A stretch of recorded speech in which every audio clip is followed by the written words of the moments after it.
সবাইকে জানাই শুভ নববর্ষ। সবাই এই গোটা বছরটা অনেক ভালো করে থেকো, অনেক আনন্দে থেকো, আর সব থেকে বেশি দরকার যেটা অনেকটা বেশি পজিটিভ থেকো। আর গরম তো পড়েইছে, তবে কালকে যেহেতু বৃষ্টি হয়েছে তাই আজকের ওয়েদারটা একটু সুন্দর, মানে একটু কম গরম লাগছে আর কি। তবে সামনে যে একটা ভয়ঙ্কর গরম পড়তে চলেছে, সবাই সাবধানে থেকো, সুস্থ থেকো, আর অনেক অনেক জল খেও। নববর্ষের সকালটা শুরু হয়েছিল আমার বাজার যাওয়ার মধ্যে দিয়ে। বাজারে গিয়েছিলাম মেনলি ফুল কিনতে।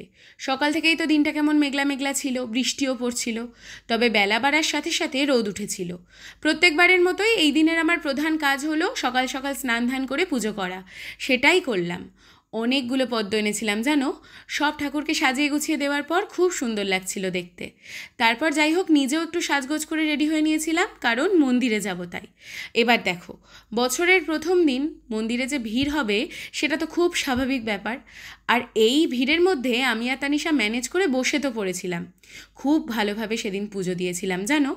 এরপরেই গিয়েছিলাম একটু ম্যাক্সে, তানিশার কিছু জিনিস কেনার ছিল তাই। আর আমার মন পড়েছিল এই সফট টয়গুলোর দিকে, কোনটাকে বাড়ি নিয়ে যাব সেটাই ভাবছিলাম। এরপর নিজের মনকে বোঝালাম, বড় হয়েছি তো, একটু এগুলো থেকে এবার বিরত থাকা দরকার। সেদিনের লাঞ্চে ছিল ভাত, ডাল, তরকারি, ঢ্যাঁড়স ভাজা আর মাছ। ও দইও ছিল। সেদিন তো আবার মায়ের ছিল উপোস। যাই হোক, খাওয়া দাওয়ার পর একটু লস্যি বানিয়েছিলাম। সকলের সাথে গল্প করতে করতে সেই লস্যিটাই এনজয় করি। আমাদের এদিকে না অনেক জায়গাতে এই বৈশাখ জ্যৈষ্ঠ মাস জুড়ে কীর্তন হয়। তো কোনো এক জায়গায় কীর্তন শুরু হবে, তার জন্যই খুব সুন্দর বেশ বড় একটা প্রসেশন গেল। সকলে কি সুন্দর করে সেজেছিল।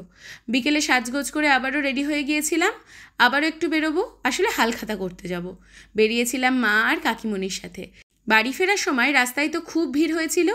যাই হোক, গণেশ ঠাকুর দেখে বাড়ি আসি। তারপরে আবারও একটু বেরিয়েছিলাম চা খেতে তানিশার সাথে। শুধু কি চা খাওয়া, অনেক কথা, অনেক গল্পও জমে থাকে। যতক্ষণ না সেগুলো বলা যায় ততক্ষণ শান্তি নেই।